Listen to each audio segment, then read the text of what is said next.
నమస్తే నాయుడు గారు. నమస్కారం అమ్మా. ఎలా ఉన్నారు? బాగున్నావమ్మా. ఓకే. సో మీరు 30 years ఆఫ్ ఎక్స్పీరియన్స్ ఉంది ఎడ్యుకేషన్ ఇండస్ట్రీలో. మీరు అప్పట్లో ఎడ్యుకేషన్ సిస్టమ్ ఎలా ఉండేది అండ్ ఇప్పుడు ఎలా ఉంటుంది? ఎస్ అమ్మా. ఇప్పుడు యాక్చువల్గా విద్యారంగంలో గత 30 సంవత్సరాలుగా అటు ఒక ఫ్యాకల్టీ మెంబర్గా, హెచ్ఓడిగా, ప్రిన్సిపల్గా, ఇప్పుడు అకాడమిక్ డైరెక్టర్గా అన్ని రోల్స్లో రకరకాల పేరెంట్స్, స్టూడెంట్స్, రకరకాల యూనివర్సిటీలు, కరికులము, పాలసీస్ అన్నింటినీ చూసాం. ముఖ్యంగా విద్యార్థులు, వాళ్ళ తల్లిదండ్రులు, ఇటు ఇండస్ట్రీ ఎక్స్పెక్టేషన్స్, ఈ మొత్తం విషయాల్లో చాలా విషయాలు మనం చర్చించాలి. చాలా మార్పులు చోటు చేసుకున్నాయి. Let us discuss everything. Definitely. అయితే ఈ మధ్య కాలంలో కాలేజెస్లో ఒకప్పట్లో మనకి ఏంటంటే అర్థమయ్యేలా చెప్పేవాళ్ళు, ఇప్పుడంతా బట్టి కొట్టించేస్తున్నారు. మరి ఆదిత్యలో కూడా బట్టి కొట్టించేస్తున్నారా, లేకపోతే లైక్ ప్రాక్టికల్ లెర్నింగ్ కానీ ఇటువంటివి ఏమైనా ఉన్నాయా? సో ఈ ఆదిత్య డిగ్రీ కాలేజీలు అంటే Aditya synonym for the placements, Aditya అంటేనే ఉద్యోగాలు, Aditya synonym for corporate placements అంటాం. ఎందుకంటే ఈ ఇండస్ట్రీ రిక్వైర్మెంట్స్కి అనుగుణంగా వాళ్ళ పిల్లలకి స్కిల్స్ డెవలప్ చేయాలి. ఇక్కడ బట్టి పెట్టి 90% మార్కులు వచ్చాయా, 95% మార్కులు వచ్చాయా ఇండస్ట్రీ ఎవరు చూడరు. ఎందుకంటే 60% మార్కులు 10th ఇంటర్ డిగ్రీ దాటితే ప్రతి విద్యార్థి కూడా సాఫ్ట్వేర్ ఇండస్ట్రీలో ముఖ్యంగా ఎలిజిబుల్ క్యాండిడేట్ అవుతాడు. సో వాళ్ళకి బట్టి కొట్టించి 90% మార్కులు తేవడం వల్ల ఎటువంటి ఉపయోగం లేదు. కాబట్టి ఆదిత్యలు అస్సలు బట్టి కొట్టించే విధానమే ఉండదు. ఎందుకంటే ఎండ్ ఆఫ్ ది డే దానివల్ల ఉపయోగం లేదు. సో వాళ్ళకి కావాల్సిన నైపుణ్యాలు ఏదైతే ఇండస్ట్రీ ఎక్స్పెక్ట్ చేస్తుందో ఈరోజు, వాళ్ళకి కావాల్సినటువంటి నైపుణ్యాలన్నింటినీ కూడా డెవలప్ చేయాలి. ఒక కమ్యూనికేషన్ స్కిల్స్ డెవలప్ చేయాలి, అలాగే ఒక టెక్నికల్ స్కిల్స్ డెవలప్ చేయాలి, ఒక లీడర్షిప్ స్కిల్స్ డెవలప్ చేయాలి. ఇలాంటి ప్రతి స్కిల్స్ని డెవలప్ చేయడానికి దానికి బ్యాక్గ్రౌండ్ ఉన్నటువంటి యాక్టివిటీని కాలేజీలో రన్ చేస్తూ ఆ స్కిల్స్ని ఇంప్రూవైజ్ చేసే ప్రయత్నం ఆదిత్యలో చేస్తుంటాం. సో లాస్ట్ ఇయర్ మన ఇండియాలో 1,07,00,000 మంది కాలేజ్ నుండి బయటకు వచ్చారు. అయితే మన తెలుగు రాష్ట్రాల్లో చూసుకున్నట్లయితే 7 నుంచి 8 లక్షల మంది కాలేజ్ నుండి బయటకు వచ్చారు. బట్ 20% మాత్రమే ఉద్యోగాలు సంపాదించుకున్నారు. వాట్ ఈస్ ద రీజన్ అంటారు దీనికి? ఇది జనరల్గా తెలుగు రాష్ట్రాల్లో, భారతదేశంలో ఉన్నటువంటి ట్రెండ్ మీరు చెప్పింది చాలా కరెక్టు. బట్ ఆదిత్యలో మాత్రం దీనికి రివర్స్లో ఉంటుంది. మీకు 20% ప్లేస్మెంట్సే వస్తాయి అనే దగ్గర ఆదిత్య డిగ్రీ కాలేజీలో దాదాపు 85 to 90% ప్లేస్మెంట్స్ వరుసగా ఇది 4వ సంవత్సరం మేము సాధించాం. ఎందుకంటే వాళ్ళకి ఇండస్ట్రీ ఎక్స్పెక్టేషన్స్కి, యూనివర్సిటీ కరికులంకి ఒక గ్యాప్ ఉంటుంది. ఆ గ్యాప్ని బ్రిడ్జ్ చేయడం వల్ల ఆదిత్యలో ఈరోజు ఉద్యోగాలు సాధించడం జరుగుతుంది. కాబట్టి ప్రతి కాలేజీ వాళ్ళకి కానీ ప్రతి వ్యవస్థ కూడా మనం తెలియజేయాల్సింది ఏంటంటే ఇండస్ట్రీ ఎక్స్పెక్టేషన్స్కి అనుగుణంగా మనం ఎడ్యుకేషన్ సిస్టమ్ మన కాలేజీలో కరికులంలో కానివ్వండి, మన కాలేజీ చెప్పే విధానంలో కానివ్వండి, ఫాలోఅప్ చేసే విధానంలో కానీ మార్పులు రావాలి. దాని అన్నిటికంటే ముందు ఆదిత్య డిగ్రీ కాలేజీలో మేము అది ఇంప్లిమెంట్ చేస్తున్నాం. కాబట్టి ఈరోజు మేము 85 to 90% ప్లేస్మెంట్స్ ఇవ్వగలుగుతున్నాం. 85 to 90% అంటే ఆల్మోస్ట్ అందరికీ జాబ్లు వచ్చినట్టే. ఆల్మోస్ట్ కాలేజ్ నుంచి పాస్ అవుట్ అయ్యారు, ఎంతమందికి జాబ్లు వచ్చాయి? సో ఇప్పుడు మా డిగ్రీ కాలేజ్ తీసుకుంటే లాస్ట్ 4 years, ఇది కన్సిక్యూటివ్గా 4th year, మా దగ్గర దాదాపు 11,500 మంది విద్యార్థులు బయటకు వస్తే 10,000 మందికి పైగా ఉద్యోగాలు సాధిస్తున్నారు. అంటే దాదాపు 90% స్టూడెంట్స్ ఈరోజు ఉద్యోగం సాధించడానికి just because of our curriculum, special curriculum. ఎందుకంటే మేము ఏం చేస్తామంటే యూనివర్సిటీ కరికులం, అది మ్యాథ్సో, ఫిజిక్సో, కెమిస్ట్రీయో, కంప్యూటర్ సైన్సో, ఆర్టిఫిషియల్ ఇంటెలిజెన్సో, డేటా సైన్స్ ఏ సబ్జెక్ట్ అవనివ్వండి, దాంతోపాటు క్యాంపస్ రిక్రూట్మెంట్ ట్రైనింగ్ CRT అని చెప్పి arithmetic, reasoning, English, competitive English, దీన్ని మా సిలబస్తో పాటు ఇంటిగ్రేట్ చేయడం జరుగుతుంది. సో ఈ సిలబస్ యూనివర్సిటీ ఎగ్జామ్స్కి రాస్తే ఫస్ట్ సెమిస్టర్ నుంచి CRT చెప్పించడం వల్ల ఈరోజు ఫైనల్ ఇయర్కి వచ్చేసరికల్లా, 5th సెమిస్టర్కి వచ్చేసరికల్లా స్టూడెంట్ ఏ క్యాంపస్ ఇంటర్వ్యూ అయినా ఈజీగా ఫేస్ చేయగలగడం, జాబ్ సంపాదించడం జరుగుతుంది. ఎందుకంటే ఇప్పుడు చాలామంది కాలేజ్ నుంచి ఒక ఫర్ ఎగ్జాంపుల్ 10 members బయటకు వెళ్ళారనుకో, అందులో 7 to 8 members కమ్యూనికేషన్ స్కిల్స్ వల్లే ప్రాబ్లమ్స్ ఉన్నాయి. వాటి మీద మీరు ఏమైనా కెరియర్ ట్రైనింగ్ ప్రోగ్రామ్స్ కానీ, స్కిల్ బేస్డ్ ట్రైనింగ్ ప్రోగ్రామ్స్ కానీ ఇస్తున్నారు? ఎస్, కమ్యూనికేషన్ స్కిల్స్ చాలా ఇంపార్టెంట్ ఈరోజు. ఎందుకంటే కొంచెం యావరేజ్ టెక్నికల్ స్కిల్స్ ఉన్నా కానీ కమ్యూనికేషన్ స్కిల్స్ బాగుంటే ఇండస్ట్రీలో సెలెక్ట్ అయ్యే పరిస్థితి ఉంది. సో దానికి ఆదిత్యలో మేము ఏం చేస్తున్నామంటే ప్రత్యేకంగా పియర్సన్ మీప్రో అని చెప్పి, పియర్సన్ ఒక కంపెనీతో మనం ఒప్పందం MOU చేసుకొని స్టూడెంట్ డిగ్రీలో జాయిన్ అయిన మొదటి రోజే ఇమ్మీడియట్గా వాళ్ళకి ఆ లాగిన్ క్రెడెన్షియల్స్ ఇవ్వడం జరుగుతుంది. ఫస్ట్ ఇయర్లో first day it self join అయిన మరుక్షణం వాళ్ళకి మా SUC నెంబర్తో వాళ్ళకి లాగిన్ క్రెడెన్షియల్స్ ఇచ్చి, ఈ పియర్సన్ మీప్రోలో ఏముంటుందంటే LSRW, listening, speaking, writing, reading, దీంతోపాటు గ్రామర్ అండ్ వొకాబులరీ, ఈ 6 కాంపోనెంట్స్ మీద 10 levels, level 1, level 2, level 3, level 10, ప్రతి లెవెల్లో కూడా 8 మాడ్యూల్స్ ఉంటాయి. అలా మొత్తం 800 ఎక్సర్సైజ్లు చేయడానికి ప్రతి స్టూడెంట్కి అవకాశం ఇస్తాం. ఈ 10 లెవెల్స్ కంప్లీట్ చేసిన ప్రతి స్టూడెంట్కి కూడా పియర్సన్ మీపర్ ఒక కోర్స్ కంప్లీషన్ సర్టిఫికేట్ ఇస్తుంది. అంటే ఈ సర్టిఫికేట్తో పాటు 10 లెవెల్ కంప్లీట్ చేశారు కదా అబ్బాయి కానీ అమ్మాయి కానీ మా దగ్గర జాయిన్ అయిన వాళ్ళు చాలా ఈజీగా కమ్యూనికేషన్ స్కిల్స్ డెవలప్ చేసుకోగలిగి ఏ ఇంటర్వ్యూని ఈజీగా ఫేస్ చేయగలగడం మా దగ్గర జరుగుతుంది. సో జనరలైజ్డ్గా మాట్లాడుకున్నట్లయితే మన కంట్రీలో 140 కోట్ల జనాభా ఉన్నప్పుడు అట్లీస్ట్ ఇయర్లీ 1 కోటి జాబ్స్ మనం తెచ్చుకోలేకపోతున్నాం, ఎందుకంటారు? రీజన్ ఏంటి అసలు? ఎవరిది తప్పు? ఇందులో ఎవరిది తప్పు కాదమ్మా, ఇక్కడ ప్రభుత్వానికి తప్ప, కాకపోతే ప్రైవేట్ ఆర్గనైజేషన్ తప్ప, కంపెనీలు తప్ప, పేరెంట్స్ తప్ప, విద్యా సంస్థ తప్ప, స్టూడెంట్స్ తప్ప అనేది పెద్ద పెద్ద డిబేట్లు పెద్ద పెద్ద డిస్కషన్ అవుతుంది. కానీ అసలు ఎవరిది తప్పు కాదు. సో మన ఆలోచన ధోరణిలో మార్పు ఉండాలి. ఫర్ ఎగ్జాంపుల్, ఒక డిగ్రీ చదువుతున్న స్టూడెంటు డిగ్రీతో పాటు ఉద్యోగం రావాలంటే ఏ స్కిల్స్ కావాలని అతనికి క్లారిటీ ఉండాలి. సో పర్టికులర్గా మాలాంటి డిగ్రీ కాలేజీలో ఏం చేస్తామంటే వాడికి ఫస్ట్నే ఓరియంటేషన్ ప్రోగ్రామ్ పెట్టడం, వాడికి ఏ స్కిల్స్ డెవలప్ చేసుకోవాలి, వాడికి ఒక స్వాట్ అనాలిసిస్ చేసి ఎందులో వీక్నెస్ ఉందో దాన్ని డెవలప్ చేసి వాడికి ఉద్యోగాన్ని తయారు చేస్తాం. వాడు సాఫ్ట్వేర్కి వెళ్తాడా, లేకపోతే ఫార్మా ఇండస్ట్రీకి వెళ్తాడా, లేకపోతే టీచింగ్ వైపు వెళ్తాడా, ఏ సెక్టర్కి వెళ్తాడు అనేది క్లారిటీ ఉండాలి. అందులో కంపెనీ ఎక్స్పెక్టేషన్స్ ఏంటి, దానికి గ్యాప్ ఎక్కడ ఉందో ఫిల్ చేసే ప్రయత్నం మేము చేయాలి విద్యా సంస్థల నుంచి. స్టూడెంట్కి చాలా క్లియర్గా ఉండాలి, నేను ఏం కావాలి డిగ్రీ అయిన తర్వాత అని స్టూడెంట్ క్లారిటీ ఉండాలి. అలాగే పేరెంట్ కూడా క్లారిటీ ఉండాలి. వాళ్ళ అబ్బాయి తాలూకా అమ్మాయి తాలూకా కెపాసిటీ వాళ్ళకి తెలుసును కాబట్టి ఆ కెపాసిటీ సబ్జెక్ట్గా ఎలా తయారు చేయాలని ఉండాలి. దీంతోపాటు ఉద్యోగాలు ఇచ్చే పరిస్థితి కూడా ఉండాలి. ఆంటర్‌ప్రెన్యూర్‌షిప్ కోసం అని చెప్పి ఈ స్కిల్ డెవలప్మెంట్ కార్పొరేషన్లు ఇవన్నీ కూడా చాలా ఎంకరేజ్ చేస్తుంది గవర్నమెంట్ ఆఫ్ ఇండియా. ఈరోజు ఈ ఐడియాస్ ఎవరైనా ఇస్తే వాళ్ళకి పిచ్చింగ్ చేసుకుంటే ఫండింగ్ చేసే పరిస్థితి ఉంది. ఇవన్నీ కూడా తెలుసుకొని స్టూడెంట్లో ఆ స్టింగ్ ఉన్నప్పుడు ఏదైనా ఆర్గనైజేషన్స్ కంపెనీని స్టార్ట్ చేసే పరిస్థితి కూడా రావాలి. ప్రతి ఒక్కరు కూడా 10,000కో 20,000కో 25,000కో లక్ష రూపాయలకో జాబ్ చేయడానికే కాకుండా ఉద్యోగాలు ఇచ్చే పరిస్థితి కూడా వెళ్ళే పరిస్థితి ఉండాలి.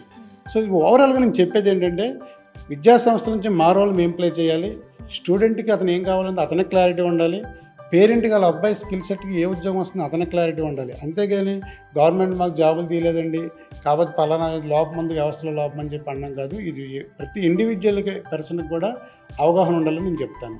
ఒకప్పట్లో ఎడ్యుకేషనల్ ఇన్స్టిట్యూషన్స్ పెడుతున్నారు అంటే ఒక మోటో ఉండేది, ఒక ఇన్స్పిరేషన్ ఉండేది, అండ్ భావి తరాలకి మంచి పౌరులను ఇవ్వాలి అని ఉండేది. కానీ ఇప్పుడు ఎడ్యుకేషనల్ ఇన్స్టిట్యూషన్స్ పెడుతున్నారంటే మొత్తం బిజినెస్ మైండెడ్ అయిపోయింది. దీన్ని ఎలా చూడాలి? అసలు అంతటి దౌర్భాగ్యం ఎందుకు వచ్చింది మన కంట్రీకి? ఇది బిజినెస్ మైండ్ ఏం కాదమ్మా. ఎడ్యుకేషన్ ఇన్స్టిట్యూట్స్ ప్రతి వాళ్ళు కూడా వాళ్ళ ఎడ్యుకేషన్ ఇన్స్టిట్యూట్స్ డెవలప్ అవ్వాలని చెప్పి ప్రతి వాళ్ళు కోరుకోవడం సహజం. స్టూడెంట్కి ఈరోజు ఈ గ్లోబలైజేషన్ అయిన తర్వాత ఇన్స్టిట్యూట్స్ ఎక్కడ పడితే అక్కడ ఆర్గనైజేషన్ పెట్టుకునేటప్పుడు ప్రైవేట్ యూనివర్సిటీలు, డీమ్డ్ యూనివర్సిటీలు, అఫిలియేటెడ్ కాలేజీలు అన్నీ వచ్చిన తర్వాత స్టూడెంట్కి చాయిస్ ఉంది సెలెక్ట్ చేసుకోవడానికి. మంచి కోర్ వాల్యూస్ ఎక్కడుంది, ఏ కాలేజీలో జాయిన్ అయితే మా అమ్మాయి అబ్బాయి మంచిగా బయటకు వస్తాడు, ఒక జాబ్ సంపాదించాలి, మంచి బిహేవియర్ బాగుండాలి, డిసిప్లిన్ ఉండాలి. ఆదిత్యలో మా చైర్మన్ గారు శేషారెడ్డి గారు మీరు చూస్తే ఎప్పుడైనా ఆశ్చర్యపోతారు. ఒక ఇండస్ట్రీలో జాయిన్ అయినప్పుడు అతనికి కావాల్సిన స్కిల్స్ని ఇక్కడే నేర్పుతాం మేము. 9 o'clock రావాలంటే 8:50 కల్లా స్టూడెంట్ ఇక్కడ ఉండాలి, ఐడి కార్డు ఉండాలి, నీట్గా షేవ్ చేసుకుని ఉండాలి. సో డిసిప్లిన్ అనేది కాలేజీ నుంచే మనం స్టార్ట్ చేస్తాం. రేపు పొద్దున్న ఇండస్ట్రీకి వెళ్ళినప్పుడు చాలా ఈజీ అవుతుంది. మా అల్యూమిని ఎప్పుడైనా వచ్చినప్పుడు కూడా చెప్తారు మాకు, సార్ మీరు ఇక్కడ మాకు అప్పుడు చేసినటువంటివన్నీ మాకు చాలా ఈజీ అయిందండి, మిగతా కాలేజీ నుంచి వచ్చిన వాళ్ళు చాలా ఇబ్బంది పడుతుంటారండి అని చెప్పి కంపెనీలో. సో అందుకని అటువంటి విద్యా సంస్థను ఎన్నుకోవడం అనేది స్టూడెంట్కి కానీ పేరెంట్కి కానీ చాలా ఇంపార్టెంట్. అన్ని కాలేజీలని ఆ మోసలో మనం చూడాల్సిన అవసరం లేదని నేను అంటాను. సో మీరు డిసిప్లిన్ ఇలా మాట్లాడుతుంటే నాకు ఒక విషయం గుర్తొచ్చింది. రీసెంట్గా నేను ఒక వీడియో చూసాను, చాలా డిస్టర్బింగ్గా ఉంది. ఒక స్టూడెంట్ టీచర్ మొబైల్ తీసుకుందని ఎలా పడితే అలా మాట్లాడడం, కొట్టడం కూడా జరిగింది.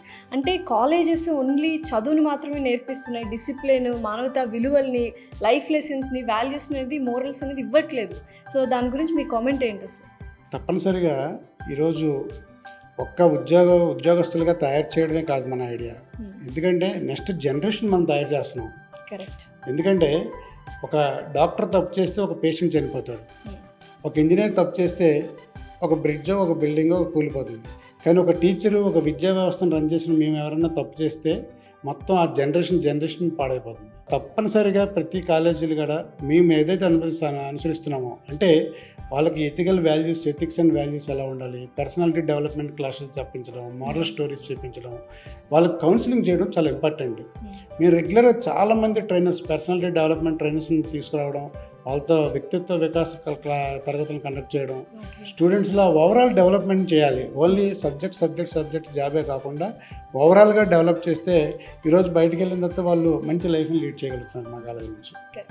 సో పేదవాడు చదువుకోవాలి అనుకుంటాడు సార్, కానీ చదువుని కొనలేకపోతున్నాడు, అక్కడితో ఆగిపోతున్నాడు. మరి ఆదిత్యలో ఫీ స్ట్రక్చర్ ఎలా ఉంటుంది? ఒక పేదవాడికి అవకాశం ఇచ్చే అవకాశాలు ఏమైనా ఉన్నాయా?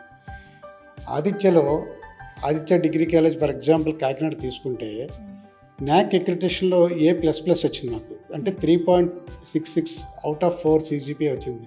ఎందుకు వచ్చిందంటే ఆ రోజు కమిటీ వాళ్ళందరూ కూడా చూసిన తర్వాత మేము ఎంతమందికి ఫ్రీ షిప్ ఇస్తున్నాం, ఎంతమందికి స్కాలర్షిప్ ఇస్తున్నాం అనేది మొత్తం మా డేటా వెరిఫై చేస్తారు. అంటే మా దగ్గర కాలేజీ ఫీజు సమ్ ఎక్స్ అనే ఫీజు ఉంటే మార్కుల ఆధారంగా కొంతమందికి, వాళ్ళ తలకి ఎకనామిక్ బ్యాక్గ్రౌండ్, కొంతమంది పేదవారు అయితే కొంతమందికి రకరకాల స్కీమ్స్తో కొంతమందికి ఫీజులు తగ్గించడం వల్ల ఎంత అమౌంట్ని మేము ఫ్రీ షిప్ ఇస్తున్నామని చూసి చాలా ఆశ్చర్యపోయారు కమిటీ వచ్చినప్పుడు. సో అందుకు డెఫినెట్గా చైర్మన్ గారు చాలా క్లియర్గా చెప్తారు, మనం ఫ్రీ సర్వీస్ చేయట్లేదు, బట్ దాని మీద అంత పర్టికులర్గా ఉండకండి, ఎవరైనా డిజర్వ్డ్ క్యాండిడేట్స్ వస్తే try to help them out అని చెప్పి. సో ఆదిత్యలో ఇప్పుడు కూడా ఆ విషయంలో ప్రాబ్లం లేదు. చాలా కొన్ని వేల మంది, ఈ మధ్యకాలంలోనే ఒక సినిమా డైరెక్టర్ వచ్చారు చైర్మన్ గారి దగ్గరికి, మా ఓల్డ్ స్టూడెంట్ వచ్చి ఆయన ఏం చెప్పారంటే, ఆ రోజు నాకు చైర్మన్ గారు ఫ్రీ ఎడ్యుకేషన్ ఇచ్చారు, సో ఆ ఫ్రీ ఎడ్యుకేషన్ ఇవ్వడం వల్ల ఈరోజు నేను ఈ స్టేజ్కి వచ్చానని చెప్పి ఓపెన్ డయాస్ మీద మా స్కూల్ యానివర్సరీ ఫంక్షన్కి వచ్చి చెప్పారు ఆయన సినిమా లిరిక్ రైటర్ ఒక ఆయన. అయితే వరల్డ్లో ఉన్న టాప్ క్లాస్ MNCs అన్నీ కూడా మన ఇండియన్స్ టాప్ పొజిషన్స్లో ఉన్నారు. అయితే నిజంగానే వాళ్ళ డిగ్రీ ఏదైతే ఉందో అది నిజంగానే వర్క్ అయిందా, లేకపోతే వాళ్ళకున్న స్కిల్ బేస్తోనే వెళ్తున్నారు? డిగ్రీ అనేది ఎంతవరకు ఇంపార్టెంట్? రెండు కూడా అమ్మా. ఇక్కడ ఏంటంటే ఒక డిగ్రీ కాదు, వాళ్ళ వర్త్ రెండు ఇంపార్టెంటే. డిగ్రీ అనేది వాళ్ళు ఏదైతే ఒక స్టాండర్డ్ ఆర్గనైజేషన్ నుంచి, ఇన్స్టిట్యూషన్ నుంచి డిగ్రీ తీసుకుంటారో అది ఒక గేట్ పాస్ లాంటిది. ఫర్ ఎగ్జాంపుల్ ఒక రెప్యూటెడ్ కాలేజ్, ఒక న్యాక్ అక్రిడిటేషన్ కాలేజ్ ఉంది, లేకపోతే ఒక డీమ్డ్ యూనివర్సిటీ పేరున్న కాలేజ్ ఉంది. సో ఆ బ్రాండెడ్ కాలేజీ నుంచి వెళ్తే ఫస్ట్ వాళ్ళ సర్టిఫికేట్ ఒక గేట్ పాస్ లాంటిది, ఎంటర్ అవ్వడానికి, లోనికి వెళ్ళడానికి. లోనికి వెళ్ళిన తర్వాత ఎంట్రీని క్రాక్ చేయడం, తన తాలూకా సమయస్ఫూర్తి, అతను మాట్లాడే విధానం, అతని సబ్జెక్టు, అతని తాలూకా క్యాపబిలిటీ మీద ఉంటాయి. సో రెండు కూడా ఈక్వల్గా ప్లే చేస్తారు రోల్ వాళ్ళు హైయెస్ట్ పొజిషన్కి వెళ్ళడానికి. యూజువల్గా ఆదిత్య కాలేజ్లో ముందే కంపెనీస్కి కావాల్సిన స్కిల్స్ ఏవేవి ఉన్నాయో అవన్నీ తెలుసుకొని అలాంటి దిశలోనే ఇప్పుడు స్టూడెంట్స్ని ట్రైన్ చేస్తున్నారు. బికాస్ ఫ్యూచర్లో అంతా స్కిల్ బేస్డ్ జాబ్సే ఉంటాయి, డిగ్రీ బేస్డ్ ఉండవు అని చాలామంది కంపెనీస్ ఇప్పటికే చెప్తున్నారు. సో ఆదిత్య డిగ్రీ కాలేజ్లో ఏం చేస్తామంటే మా సక్సెస్ ఏంటంటే క్యాంపస్ రిక్రూట్మెంట్ ట్రైనింగ్ అనేది ఇంటిగ్రేట్ చేసి డిగ్రీ సిలబస్తో చేస్తాము. అంటే అర్థమెటిక్, రీజనింగ్, ఇంగ్లీష్ అనేది ఇది కంటిన్యూస్గా ఫస్ట్ సెమిస్టర్ నుంచి 4th సెమిస్టర్ వరకు ఉంటుంది. దీని తర్వాత మాకు 5th సెమిస్టర్ స్టార్ట్ అయ్యేసరికి ఇమ్మీడియట్గా మాకు ఉన్నటువంటి లైనప్ చేసిన కంపెనీలన్నీ కూడా వరుసగా మాకు క్యాంపస్ ఇంటర్వ్యూకి డేట్స్ ఇవ్వడం జరుగుతుంది. డేట్ ఇచ్చిన వెంటనే ఫర్ ఎగ్జాంపుల్ TCS లేకపోతే కాగ్నిజెంట్, కాకపోతే XYZ ఏదైతే కంపెనీ మనకు డేట్ ఇచ్చిందో ఇమ్మీడియట్గా కంపెనీ బేస్డ్ ట్రైనింగ్ CBT అంటాం. అంటే ఆ కంపెనీకి ఏ స్కిల్స్ కావాలి, లాస్ట్ 4-5 ఇయర్స్ నుంచి ఆ కంపెనీ ఎక్స్పెక్టేషన్స్ ఏంటి, టెస్ట్ దేని మీద వస్తున్నాయి, ఓల్డ్ పేపర్స్ ఎలా వస్తున్నాయి, దానికి ఇంటర్వ్యూ ఉంటుందా ఉండదా, గ్రూప్ డిస్కషన్ ఉంటుందా లేదా జామ్ సెషన్ పెడతారా లేదా, వాళ్ళ ఇంటర్వ్యూ ప్రొసీజర్ని ముందే మేము తెలుసుకొని దానికి కావాల్సిన స్కిల్స్ స్పెషల్ కోచింగ్ మళ్ళీ ఇవ్వడం జరుగుతుంది 5th సెమిస్టర్లో. That is nothing but company based training. So దీనికి ఏంటంటే మా దగ్గర బ్యూటీ ఏంటంటే అభ్యాస్ అని చెప్పి మాకు ఓన్ ఒక ప్లాట్ఫామ్ ఉందండి, ఆన్లైన్ ప్లాట్ఫామ్. ఈ అభ్యాసలో ఓల్డ్ క్వశ్చన్ పేపర్స్ అన్నీ ప్రాక్టీస్ చేసుకోవడానికి స్టూడెంట్కి యాక్సెస్ ఇవ్వడం జరుగుతుంది. సో ఆదిత్య డిగ్రీ కాలేజీ పిల్లలు ఈరోజు ఇన్ని వేల మంది ఎందుకు సెలెక్ట్ అవుతున్నారంటే అభ్యాస్ అనే పోర్టల్లో abyas.ai అని చెప్పి మా ఓన్ పోర్టల్ ఉంది. దానిలో 70,000 బిట్లు అర్థమెటిక్, రీజనింగ్, ఇంగ్లీష్ బిట్స్ ఉంటాయి. Student can practice N number of bits from their home. ఆ ప్రాక్టీస్ చేసుకోవడంతో పాటు ఈ కంపెనీ బేసిక్ ట్రైనింగ్ వచ్చినప్పుడు ఈ కంపెనీ తాలూకా పేపర్లు, ఓల్డ్ పేపర్స్ అన్నీ కూడా TCS టెస్ట్ 1, 2, 3, 4, 5 అని చెప్పి కండక్ట్ చేయడం జరుగుతుంది. సో దట్ అబ్బాయికి చాలా ఈజీ వస్తుంది, ఎగ్జామ్ని క్రాక్ చేయడానికి ఈజీగా చేయగలుగుతున్నాడు. రెండో రౌండ్లో ఉన్నటువంటి ఇంటర్వ్యూ టెక్నికల్ ఇంటర్వ్యూ మాకు అడ్వాంటేజ్ ఏంటంటే శ్రీకాకుళం, విజయనగరం, విశాఖపట్నం, ఈస్ట్, వెస్ట్, కృష్ణ అన్ని జిల్లాల్లో ఉంది కాబట్టి ఒక కాలేజీ పిల్లలకి మాక్ ఇంటర్వ్యూస్ ఇంకో కాలేజీ ఫ్యాకల్టీ ఆన్లైన్లో చేస్తారు. సో గూగుల్ మీట్లో వర్చువల్ ఎంట్రీస్ కండక్ట్ చేస్తారు. సో దట్ వాళ్ళు ఈజీగా ఎంట్రీని క్రాక్ చేయడం జరుగుతుంది. సో ఈ స్కిల్స్ అన్ని డెవలప్ చేయడం వల్ల ఈరోజు ఆదిత్య డిగ్రీలో ఎక్కువ మంది విద్యార్థులు ఉద్యోగాలు సాధిస్తున్నారు. అయితే చాలామంది మన తెలుగు రాష్ట్రాల్లో ఇంజనీరింగ్ అంటూ ఉంటారు. సో ఈ ఇంజనీరింగ్ స్టూడెంట్స్తో మన డిగ్రీ కాలేజ్ వాళ్ళు పోటీ పడాలంటే డిఫరెంట్ కైండ్ ఆఫ్ స్కిల్స్ అనేవి ఉండాలి. సో ఆదిత్యలో డిఫరెన్స్ ఏంటి అదర్ కాలేజెస్కి మనకి? మీరు తీసుకోండమ్మా, ఇప్పుడు ఈ తెలుగు రాష్ట్రాల్లో ఆంధ్రప్రదేశ్, తెలంగాణ 2 రాష్ట్రాల్లో తీసుకుంటే ఇంజనీరింగ్ కాలేజీలో ప్లేస్మెంట్స్ చాలా తక్కువ పర్సెంటేజ్ వస్తే, డిగ్రీ కాలేజీల్లో అంటే ప్రత్యేకంగా నేను అన్ని కాలేజీల గురించి చెప్పట్లేదు, ఆదిత్య డిగ్రీ కాలేజీలో 80 to 90% రావడానికి కారణం ఏంటంటే ఆ గ్యాప్ని ఫిల్ చేస్తున్నాం. గ్యాప్ ఇన్ ది సెన్స్ మీరు అడిగారు ఇంజనీరింగ్ కాలేజీలతో మీరు ఎలా పోటీ పడుతున్నారు డిగ్రీకి అని చెప్పి. ఈరోజు ఆంధ్రప్రదేశ్ ప్రభుత్వం NEP 2020ని ఇంప్లిమెంట్ చేయడం వల్ల, మేజర్ మైనర్ సిస్టమ్ వల్ల కంప్యూటర్ సైన్స్ మేజర్ తీసుకుంటే 21 పేపర్లు, 15 మేజర్ 6 మైనర్, అంటే మేజర్ కంప్యూటర్స్ తీసుకొని మైనర్ క్లౌడ్ కంప్యూటింగ్ తీసుకున్నారనుకోండి 21 పేపర్లు, మేజర్ డేటా సైన్స్ తీసుకొని మైనర్ కంప్యూటర్స్ తీసుకున్నాను 21 computer science and allied papers. అంటే ఆల్మోస్ట్ దాదాపు ఇంజనీరింగ్తో సమానమైనటువంటి పేపర్లన్నీ కూడా డిగ్రీలోనే చదివేస్తున్నాడు ఇప్పుడు అబ్బాయి. సో అందుకు దెర్ ఇస్ నో డిఫరెన్స్. 4 సంవత్సరాలు ఇంజనీరింగ్ చదివే బదులు ఇక్కడ 3 సంవత్సరాల్లో డిగ్రీ పూర్తి అయిపోతుంది. సో టైం అనేది కలిసి వస్తుంది. సో అందుకు ఈరోజు స్టూడెంట్ 3వ సంవత్సరం అయిన వెంటనే ఇమీడియట్గా జాబ్లోకి వెళ్ళిపోతున్నాడు. వీళ్ళు classmate same classmate engineering join అయ్యాడు అనుకోండి, ఆడు ఇంకా 4th ఇయర్ చదువుతూ ఉంటాడు ఇంకా వెయిటింగ్లో. సో ఇతను 1 year అయ్యేసరికల్లా మంచి సాఫ్ట్వేర్లో మంచి ఎక్స్పీరియన్స్, మంచి శాలరీ ప్యాకేజ్ చేరుకుంటున్నారు. సో అందుకు ఈరోజు ఇంజనీరింగ్గా డిగ్రీ అంటే ఒక IITలు, NITలు, IIITలో సీట్ వస్తే చదవమని చెప్తాం. సో జనరల్ ఇంజనీరింగ్ కాలేజీల్లో చదువుతున్నప్పుడు వీళ్ళు IITs, NITsతో పోటీపడి చదవాల్సిన పరిస్థితి ఉంటుంది. ఈరోజు ఏంటంటే సాఫ్ట్వేర్ ఇండస్ట్రీలో ఉన్న ఉద్యోగాలన్నీ కూడా నేషనల్ లెవెల్ అసెస్మెంట్, అంటే పాన్ ఇండియా డ్రైవ్లు జరుగుతున్నాయి. అంటే 29 రాష్ట్రాల్లో ఉన్నటువంటి స్టూడెంట్స్ కూడా ఆ జాబ్కి పోటీ పడతాడు. Not only from east Godavari, west Godavari, Srikakulam. The student in Assam also will compete for the same post. So అందుకు అలాంటి గ్లోబల్గా కాంపిటీషన్, అంటే మొత్తం నేషనల్ లెవెల్లో కాంపిటీషన్ అయినప్పుడు డిగ్రీ లెవెల్లో పోటీ పడడం చాలా ఈజీ. ఇంజనీరింగ్తో పోటీ పడినప్పుడు నువ్వు ఎవరితో IIT, NIT, IIITలతో పోటీ పడాలి. వాళ్ళతో పోటీ పడినప్పుడు ఇక్కడ లోకల్గా చదివిన వాడు అంత కంపీట్ చేయలేడు. 1-2 చేస్తే చేయొచ్చు. బట్ డిగ్రీలో ఏంటంటే మనమే టాపు, మనమే స్ట్రాంగ్ కాబట్టి ఏరియా నుంచి మొత్తం ఇండియాలో మొత్తంలో మన స్టూడెంట్ నేషనల్ లెవెల్ అసెస్మెంట్లో టాప్ పెర్ఫార్మెన్స్గా ఉండడం వల్ల కూడా ఈరోజు ఎక్కువ ఉద్యోగాలు సాధించడం జరుగుతుంది. సో యూజువల్గా కాలేజ్ అనగానే ఫస్ట్ ఆలోచించేది పేరెంట్స్ కానీ స్టూడెంట్స్ కానీ క్యాంపస్ ప్లేస్మెంట్స్ గురించి ఆలోచిస్తారు. ఆదిత్యలో క్యాంపస్ ప్లేస్మెంట్స్ ఎంత సీరియస్గా తీసుకున్నారు? ఆదిత్యలో క్యాంపస్ ప్లేస్మెంటే చాలా ఇంపార్టెంట్. మా చైర్మన్ గారు కానీ, మా సెక్రటరీ మేడం గారు కానీ చెప్తారు ఎప్పుడు. మనకి మొత్తం ఇంపార్టెంట్ ఏంటంటే క్యాంపస్ ప్లేస్మెంట్. చైర్మన్ గారు కానీ, నేను కానీ, మేడం గారు కానీ, సుగుణ మేడం గారు కానీ ఏదైనా బ్రాంచ్ విజిట్ చేస్తే మేము మ్యాథమెటిక్స్ బాగుతుందా, ఫిజిక్స్ బాగుతుందా, కెమిస్ట్రీ బాగుతుందా ఎక్కడ వెరిఫై చేయం. CRT క్యాంపస్ రిక్రూట్మెంట్ ట్రైనింగ్ ఎలా అవుతుంది, మీ పిల్లలు ఎన్ని టెస్టులు రాస్తున్నారు, రోజు సాయంత్రం గ్రూప్ డిస్కషన్ సెషన్ జరుగుతుందా జరగట్లేదా, జామ్ సెషన్స్ జరుగుతున్నాయా జరగట్లేదా, మొత్తం మిగతా ఈవెంట్స్ అన్నీ కండక్ట్ చేస్తున్నా లేదా, అన్ని క్యాంపస్ రిక్రూట్మెంట్కి సంబంధించిన ఈవెంట్స్నే వెరిఫై చేయడం జరుగుతుంది. టాప్ కంపెనీస్ వస్తూ ఉంటాయి క్యాంపస్ ప్లేస్మెంట్, అన్ని టాప్ లెవెల్ MNC కంపెనీలు అన్నీ, కాగ్నిజెంట్ వస్తుంది, TCS వస్తుంది, ఇన్ఫోసిస్ వస్తుంది, విప్రో వస్తుంది, క్యాప్జెమిని, ఇంకా ఆల్ మెయిన్ ఇంపార్టెంట్ అన్ని కంపెనీలు కూడా మన కాలేజీ రావడం జరుగుతుంది. ఇటు సాఫ్ట్వేర్ అయితే, ఇటు ఫార్మాలో కూడా మెయిన్ కంపెనీస్ అన్ని హెట్రోడ్రెస్ కానివ్వండి, అన్ని కంపెనీలు కూడా మనకు రావడం జరుగుతుంది. సో యూజువల్గా మన ఇండియాని తీసుకుంటే సాఫ్ట్వేర్లో ఎక్కువగా సర్వీస్ బేస్డ్ డిపెండెన్సీనే ఉంటుంది. అయితే వియట్నాం లాంటి కంట్రీస్లో కాస్ట్ ఎఫిషియెంట్గా చేస్తున్నారు. అలాంటప్పుడు ఇక్కడ చదువుకున్న మన ఇండియన్ స్టూడెంట్స్కి ఎటువంటి ఎఫెక్ట్ ఉంటుంది? మనకేం ఎఫెక్ట్ ఉండదమ్మా. ఇప్పుడు ఇది చాలా పెద్ద ఇండస్ట్రీ, ఇది సాఫ్ట్వేర్ ఇండస్ట్రీ అనేది. ఏ వియత్నాంలో దాంతో కంపీట్ అవ్వడం అలాంటి ప్రాబ్లమ్స్ ఏమి ఉండదు. మన దగ్గర ఉన్నటువంటి హ్యూమన్ రిసోర్సెస్ని ఎవరు ప్రొడ్యూస్ చేయలేరు ప్రపంచంలో. కాబట్టి మన దగ్గర ఏంటంటే మన రిసోర్సెస్ కూడా చాలా చీప్ రిసోర్సెస్ మనకి. కాబట్టి మన పిల్లలకి ఎప్పటికీ డోకా ఉండదు. సర్వీస్ సెక్టార్లో మన పిల్లలకి ఎప్పుడు కూడా జాబులకి డోకా ఉండదు నెక్స్ట్ 10 years. అయితే ఇప్పుడు ఆర్టిఫిషియల్ ఇంటెలిజెన్స్, డేటా సైన్స్ లాంటివి వచ్చినప్పుడు కొంచెం రోల్స్ మారుతాయి. వాళ్ళ స్కిల్ సెట్ కొంచెం మార్చుకోవాల్సి ఉంటుంది. దానికి తగ్గట్టుగా విద్యార్థులు కానివ్వండి, ఇటు విద్యా సంస్థలు కానీ అప్డేట్ అవ్వాల్సిన అవసరం ఉంది. దానిలో భాగంగానే ఇప్పుడు ఆదిత్య డిగ్రీ కాలేజీలో కొత్త కోర్సులు పెట్టడం కానీ, కొత్త సర్టిఫికేట్ కోర్సులు చేయించడం కానీ, పిల్లల్ని అలా మోటివేట్ చేసుకుని దాన్ని మ్యాచ్ చేసే పరిస్థితి తీసుకొస్తున్నాం మనం. సో ఫైనల్గా పేరెంట్స్ కానీ స్టూడెంట్స్ కానీ ఆదిత్య కాలేజ్ గురించి ఏం చెప్తారు? జాయిన్ అవ్వాలనుకున్న వాళ్ళకి ఎటువంటి సజెషన్స్ ఇస్తారు? సో ఇంటర్మీడియట్ పాస్ అయిన తర్వాత ఒక విద్యార్థి డెఫినెట్గా ఆలోచిస్తాడు స్టూడెంట్ పేరెంట్.